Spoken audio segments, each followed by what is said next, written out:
April 12 ಶನಿವಾರ ಚೈತ್ರ ಮಾಸದ ಶುಕ್ಲ ಪಕ್ಷದ ಚೈತ್ರ ಹುಣ್ಣಿಮೆಯನ್ನು ಆಚರಿಸಲಾಗುತ್ತದೆ.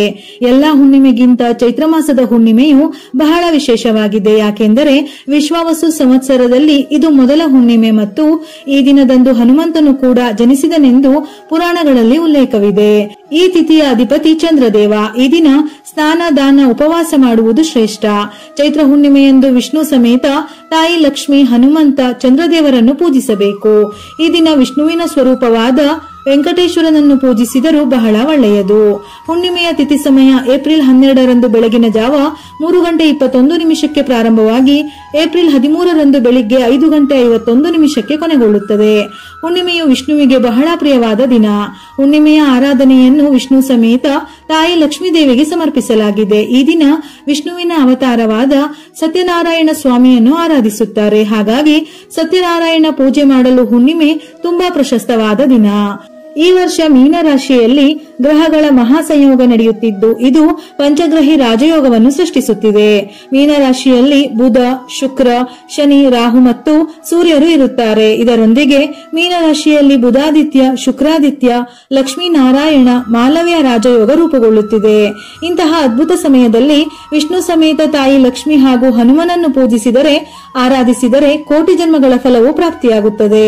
ಈ ದಿನದಂದು ಮಾಡಿದ ಪೂಜೆ ಪುನಸ್ಕಾರದ ಫಲವು 100 ಪಟ್ಟು ಜಾಸ್ತಿಯಾಗುತ್ತದೆ. ಮನೆಗೆ ದೇವರ ರಕ್ಷಣೆಯ ಜೊತೆ ಅಷ್ಟೈಶ್ವರ್ಯ ಪ್ರಾಪ್ತಿಯಾಗುತ್ತದೆ. ಹುಣ್ಣಿಮೆಯ ದಿನ ತಪ್ಪದೆ ಮನೆಯಲ್ಲಿ ಎಲ್ಲರೂ ಪೂಜೆಯನ್ನು ಮಾಡಬೇಕು. ಈ ದಿನ ಮಾಡುವ ಪೂಜೆಗಳಿಂದ ದುಪ್ಪಟ್ಟು ಪುಣ್ಯಫಲ ಸಿಗುತ್ತದೆ.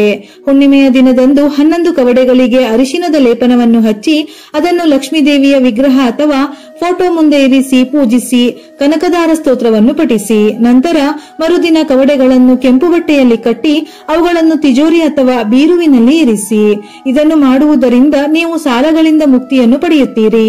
ನೀವು ಹಣದ ಹೆಚ್ಚಳವನ್ನು ಪಡೆಯುತ್ತೀರಿ. ಇದರೊಂದಿಗೆ ಜೀವನದಲ್ಲಿ ಸಮೃದ್ಧಿ ಲಭಿಸುತ್ತದೆ. ಚೈತ್ರ ಹುಣ್ಣಿಮೆಯ ದಿನದಂದು ದೇವರ ಮನೆಯಲ್ಲಿ ಏಕಾಕ್ಷಿ ತೆಂಗಿನಕಾಯಿಯನ್ನು ಪೂಜಿಸಿ.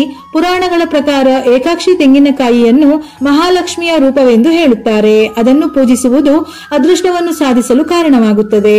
ಇದ್ದಕ್ಕಿದ್ದಂತೆ ಸಂಪತ್ತಿನ ಹರಿವು ರೂಪುಗೊಳ್ಳಲು ಪ್ರಾರಂಭವಾಗುತ್ತದೆ. ಪೂಜೆಯ ನಂತರ 5 ಕನ್ಯೆಯರಿಗೆ ಆಹಾರವನ್ನು ನೀಡಿ ದಾನ ನೀಡುವ ಮೂಲಕ ಆಶೀರ್ವಾದ ಪಡೆಯಿರಿ.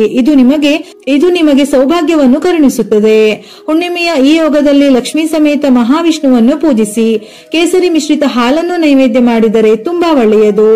ಈ ದಿನ ಲಕ್ಷ್ಮೀ ದೇವಿಗೆ ಅಕ್ಕಿಯನ್ನು ತೊಳೆದು ನೈವೇದ್ಯ ಮಾಡಿ ನಂತರ ಆ ಅಕ್ಕಿಗೆ ಸ್ವಲ್ಪ ಬೆಲ್ಲವನ್ನು ಸೇರಿಸಿ ಗೋವಿಗೆ ಗೋಗ್ರಾಸ ನೀಡಬೇಕು. ಇದರಿಂದ ಮನೆಯ ಸದಸ್ಯರಿಗೆ ಅಥವಾ ಕುಟುಂಬದಲ್ಲಿ ಏನಾದರೂ ಕಂಟಕವಿದ್ದರೆ ಪರಿಹಾರವಾಗುತ್ತದೆ. ಇದರ ಜೊತೆಯಲ್ಲಿ ಮುಖ್ಯ ದ್ವಾರಕ್ಕೆ ಅರಿಶಿನದ ಲೇಪನದಿಂದ ಸ್ವಸ್ತಿಕವನ್ನು ಬರೆದರೆ ಖಂಡಿತ ತಾಯಿ ಲಕ್ಷ್ಮಿಯು ನಿಮ್ಮನ್ನು ಹರಸಿ ನಿಮ್ಮ ಮನೆಗೆ ಆಗಮಿಸುತ್ತಾಳೆ. ಈ ದಿನ ಯಾವ ಕೆಲಸವನ್ನು ಮಾಡಲು ಸಾಧ್ಯವಿಲ್ಲವೆಂದರೂ ಚೈತ್ರ ಹುಣ್ಣಿಮೆಯ ದಿನ ತಪ್ಪದೆ ಕಲ್ಲು ಉಪ್ಪನ್ನು ಖರೀದಿಸಲು ಮರೆಯದಿರಿ. ಚೈತ್ರ ಹುಣ್ಣಿಮೆಯ ದಿನ ನೀವು ಕಲ್ಲು ಉಪ್ಪನ್ನು ಖರೀದಿಸಿದರೆ ಅದು ನಿಮ್ಮ ಮನೆಗೆ ಹಣದ ದೃಷ್ಟಿಯಿಂದ ಅದೃಷ್ಟವನ್ನು ತರುತ್ತದೆ. ಅಷ್ಟೈಶ್ವರ್ಯ ನಿಮ್ಮ ಮನೆಗೆ ಬರುತ್ತದೆ. ಜಾತಕದಲ್ಲಿ ದೋಷವಿದ್ದವರು ಹುಣ್ಣಿಮೆಯ ದಿನ ಅರಳಿ ಮರಕ್ಕೆ ಪ್ರದಕ್ಷಿಣೆ ಹಾಕಬೇಕು. ಕೇವಲ ಅರಳಿ ಮರದ ನೆರಳಿನಲ್ಲಿ ನಿಂತರೂ ಕೂಡ ಎಲ್ಲ ಜಾತಕದ ದೋಷಗಳು ತಕ್ಷಣವೇ ನಿವಾರಣೆಯಾಗುತ್ತದೆಯಂತೆ. ಶಕ್ತಿಶಾಲಿ ಚೈತ್ರ ಹುಣ್ಣಿಮೆಯ ದಿನ ಲಕ್ಷ್ಮೀ ದೇವಿಯು ಮನೆಗೆ ಬರುತ್ತಾಳೆ ಎನ್ನುವ ನಂಬಿಕೆ ಇದೆ. ಹಾಗಾಗಿ ಮನೆಯ ಹೊಸ್ತಿಲಿಗೂ ಕೂಡ ಅರಿಶಿನವನ್ನು ಹಚ್ಚಬೇಕು. ಮನೆಯ ಮುಂದೆ ಅಷ್ಟದಳ ರಂಗೋಲಿಯನ್ನು ಹಾಕಬೇಕು. ಆರೋಗ್ಯ ಸಮಸ್ಯೆಯಿಂದ ಬಳಲುತ್ತಿರುವವರು ಈ ಹುಣ್ಣಿಮೆಯ ದಿನ ಹಸುವಿಗೆ ಆಹಾರವನ್ನು ನೀಡಬೇಕು. ಇದರ ಜೊತೆಯಲ್ಲಿ ಹುಣ್ಣಿಮೆಯ ದಿನ ತಾಯಿ ಲಕ್ಷ್ಮೀ ದೇವಿಯನ್ನು ಪೂಜಿಸಿದರೆ ಸಕಲವೂ ಪ್ರಾಪ್ತಿಯಾಗಿ ಮನೆಯಲ್ಲಿ ಹಣದ ಕೊರತೆ ಎದುರಾಗುವುದಿಲ್ಲ. ಈ ದಿನ ಸ್ನಾನದ ನೀರಿಗೆ ತುಳಸಿ ದಳ ಅಥವಾ ಗಂಗಾಜಲ ಸೇರಿಸಿ ಸ್ನಾನ ಮಾಡಿದರೆ ಲಕ್ಷ್ಮೀ ದೇವಿ ಅನುಗ್ರಹಿಸುತ್ತಾಳೆ. ವಿಷ್ಣುವಿಗೆ ಏನನ್ನು ಅರ್ಪಿಸದೇ ಇದ್ದರೂ ತುಳಸಿ ದಳವನ್ನು ಅರ್ಪಿಸಿದರೂ ವಿಷ್ಣು ಸಂತೃಪ್ತನಾಗುತ್ತಾನೆ. ಸತ್ಯನಾರಾಯಣ ಪೂಜೆ ವ್ರತದ ಕಥೆಯನ್ನು ಕೇಳಬೇಕು ಅಥವಾ ಓದಬೇಕು. ಪಂಚಾಮೃತವನ್ನು ತಯಾರಿಸಿ ತುಳಸಿ ಎಲೆಯನ್ನು ಪಂಚಾಮೃತದಲ್ಲಿ ಸೇರಿಸಿ ಸತ್ಯನಾರಾಯಣನಿಗೆ ಅರ್ಪಿಸಬೇಕು. ಸಂಜೆ ತುಳಸಿ ಗಿಡದ ಬಳಿ ತುಪ್ಪದ ದೀಪವನ್ನು ಹಚ್ಚಿ 5 ಪ್ರದಕ್ಷಿಣೆ ಹಾಕಬೇಕು. ವಿಶೇಷವಾಗಿ ಚೈತ್ರ ಹುಣ್ಣಿಮೆಯ ದಿನ ಲಕ್ಷ್ಮಿಯ ಸ್ವರೂಪವಾದ ಮುತ್ತೈದೆಯರಿಗೆ ಅರಿಶಿನ ಕುಂಕುಮವನ್ನು ಕೊಟ್ಟು ಆಶೀರ್ವಾದವನ್ನು ಪಡೆಯಬೇಕು. ಇದರಿಂದ ಮನೆಯ ಮಹಿಳೆಯರಿಗೆ ದೀರ್ಘಾಯುಷ್ಯ ಲಭಿಸುತ್ತದೆ. ನಂತರ ವಿಷ್ಣು ದೇವನಿಗೆ ಮತ್ತು ಲಕ್ಷ್ಮೀ ದೇವಿಗೆ ಆರತಿಯನ್ನು ಮಾಡಿ ಚಂದ್ರದೇವನಿಗೆ ಅರ್ಘ್ಯವನ್ನು ಅರ್ಪಿಸಿ ಪೂಜೆಯನ್ನು ಪೂರ್ಣಗೊಳಿಸಬೇಕು. ಹುಣ್ಣಿಮೆಯ ರಾತ್ರಿ ಚಂದ್ರೋದಯದ ನಂತರ ಚಂದ್ರನನ್ನು ನೋಡಬೇಕು. ಚಂದ್ರನಿಗೆ ಹಾಲು ಮಿಶ್ರಿತ ನೀರನ್ನು ಅರ್ಪಿಸಿ ಶುದ್ಧ ತುಪ್ಪದ ದೀಪವನ್ನು ಬೆಳಗಬೇಕು. ಲಕ್ಷ್ಮಿಯ ಆರಾಧನೆಗಾಗಿ ಈ ದಿನ ಕನಕದಾರ ಸ್ತೋತ್ರ, ಲಕ್ಷ್ಮಿಯ ಅಷ್ಟೋತ್ತರವನ್ನು ಪಠಿಸಿದರೆ ಉತ್ತಮ ಆರೋಗ್ಯ ಪ್ರಾಪ್ತಿಯಾಗುತ್ತದೆ. ಈ ದಿನ ಲಕ್ಷ್ಮೀ ದೇವಿಯನ್ನು ಪೂಜಿಸಿ ಅರಿಶಿನದ ಉಂಡೆಯನ್ನು ಅರ್ಪಿಸಿ ಪೂಜೆಯ ನಂತರ ಆ ಅರಿಶಿನವನ್ನು ಹಣ ಅಥವಾ ಒಡವೆಯನ್ನು ಇಡುವ ಜಾಗದಲ್ಲಿ ಇಡಬೇಕು. ಹುಣ್ಣಿಮೆಯ ದಿನದಂದು ಲಕ್ಷ್ಮೀ ದೇವಿಯು ಅರಳಿ ಮರದಲ್ಲಿ ವಾಸಿಸುತ್ತಾಳೆ. ಹಾಗಾಗಿ ಮುಂಜಾನೆ ಅರಳಿ ಮರಕ್ಕೆ ಸಿಹಿ ನೀರನ್ನು ಅರ್ಪಿಸಿದರೆ ತಾಯಿ ಲಕ್ಷ್ಮಿಯ ಆಶೀರ್ವಾದ ನಿಮಗೆ ಸಿಗುತ್ತದೆ. ನಾಳೆಯ ದಿನ ವಿಶೇಷವಾಗಿ ಮಹಿಳೆಯರು ಮುತ್ತೈದೆಯರಿಗೆ ಅರಿಶಿನ ಕುಂಕುಮದ ಜೊತೆ ತಾಂಬೂಲವನ್ನು ಹಾಗೂ ನಿಮ್ಮ ಶಕ್ತಿಗೆ ಅನುಸಾರವಾಗಿ ಬೆಲ್ಲವನ್ನು ದಾನವಾಗಿ ನೀಡಿ. ಇಲ್ಲವೆಂದಾದರೆ ಯಾವುದಾದರೂ ದೇವಿಯ ದೇಗುಲಕ್ಕೆ ಹೋಗಿ ಉಡಿಯನ್ನು ತುಂಬಿ ನಿಮ್ಮ ಕೈಲಾದ ಸಣ್ಣ ಪುಟ್ಟ ಸೇವೆಗಳನ್ನು ಮಾಡಿದರೂ ಆರ್ಥಿಕ ಬಿಕ್ಕಟ್ಟು ನಿವಾರಣೆಯಾಗಿ ಆರೋಗ್ಯ ವೃದ್ಧಿಯಾಗುವುದಲ್ಲದೆ ಮನೆತನ ಅಂದರೆ ಕುಟುಂಬ ಏಳಿಗೆ ಆಗುತ್ತದೆ.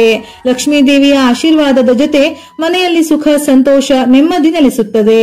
ಚೈತ್ರ ಹುಣ್ಣಿಮೆ ದಿನವು ಲಕ್ಷ್ಮೀ ದೇವಿಯ ಆರಾಧನೆಗೆ, ಆಕೆಯ ಆಶೀರ್ವಾದವನ್ನು ಪಡೆದುಕೊಳ್ಳುವುದಕ್ಕೆ ಅತ್ಯಂತ ಪ್ರಶಸ್ತವಾದ ದಿನವಾಗಿದೆ. ಚೈತ್ರ ಹುಣ್ಣಿಮೆಯ ದಿನದಂದು ನೀವು ಈ ಮೇಲೆ ಹೇಳಿರುವ ಕ್ರಮಗಳನ್ನು ತೆಗೆದುಕೊಂಡರೆ ನಿಮ್ಮೆಲ್ಲಾ ಸಮಸ್ಯೆಗಳು ಬಹುಬೇಗ ದೂರವಾಗುತ್ತದೆ. ವಿಡಿಯೋ ಇಷ್ಟ ಆಗಿದ್ದಲ್ಲಿ ಮರೆಯದೆ ಲೈಕ್ ಕೊಟ್ಟು ನಿಮ್ಮವರಿಗೆ ಶೇರ್ ಮಾಡಿ. ಉಪಯುಕ್ತ ಮಾಹಿತಿಯೊಂದಿಗೆ ಮತ್ತೆ ಭೇಟಿಯಾಗೋಣ.